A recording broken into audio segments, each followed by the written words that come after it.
Hi, my name is Hilaria Watkins, and my business is called Tiger Mushroom Farms. Yeah. My first meeting at Cub Scouts, I grew catgrass and basil, and it was so interesting, I wanted to keep growing stuff. Then my parents wondered what could we grow in the winter, and I said mushrooms, because mushrooms can grow in the dark.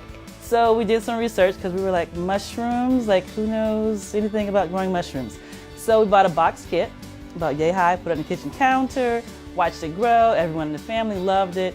And so we tried different types of mushrooms, different varieties, lion's mane, oyster, portobello, white button, and we fell in love with shiitake and oyster mushrooms.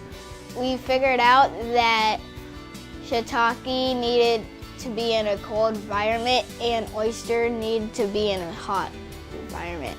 And our basement was really cold and our spare bedroom was really hot.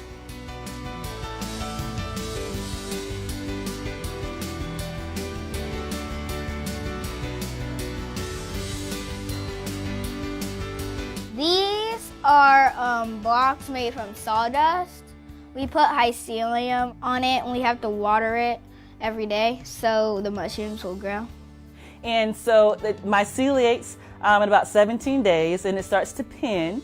And so once it starts to pin, we make sure the humidity is right, make sure the temperature is right, and the lighting in the basement is perfect for it. It loves the environment. And about the 17 days at the end of that, they just, it's ready for us to harvest them. They kind of umbrella out a little bit. You want to get them before they start to curl up because that means you let them stay too late. So we get down here every day and monitor and make sure we harvest the ones that are ready. We harvest twice, in the morning and in the evening time. Like these sawdust blocks, they're just starting maybe 7 days ago. So towards the end, when they're ready to be harvested, the spores will be in the air. I mean, it's almost like a cloud. And so you need to have the mask on to make sure that you're not breathing in the spores because it may cause some type of infections in your lungs and things like that.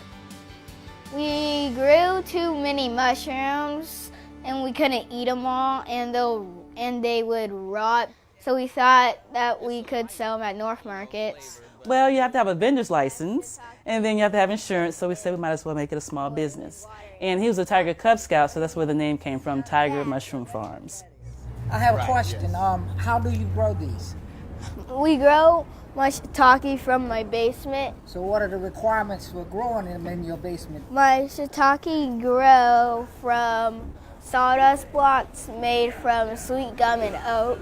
Going to the markets has really taken them away from the home and being on video games and all of that. So they're out in the open. They're meeting new people, meeting different people, having conversations. I love it. And they're telling him stories and he's telling them stories. So it's just really good to see him just, venture out. And also for my daughter, which is a little shyer than he is, for her to see her confidence level go up as well as talking and selling at the market. Hello. Like to try a sample? And then rejection was one of the things that at first I was a little, concerned about because people come by and they say, no. And I thought it would affect them. So at first I was like, but you know what, we talked to them, that's life. You're going to get rejection. And so they deal with it perfectly, I would say. It's a way to eat the mushrooms, We started out in one market and then another market, and then people were asking us to bring more mushrooms and come to more markets. And so we're trying to expand. I would like to build a big giant factory to sell mushrooms all around the world. Our next step is trying to maybe get a warehouse and grow mushrooms in there so that we can, supply the demand. I would love to grow morels. A lot of people, when they come to the market, they'll ask us, do you guys have any morels? I'm like, no. That's his goal now, to try to grow morels. So we'll further along, I guess, experiment and look into it some more and see if in the future he can grow morels.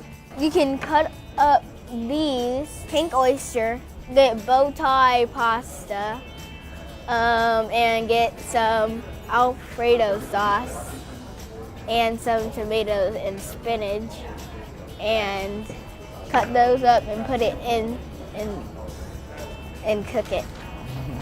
It tastes so good.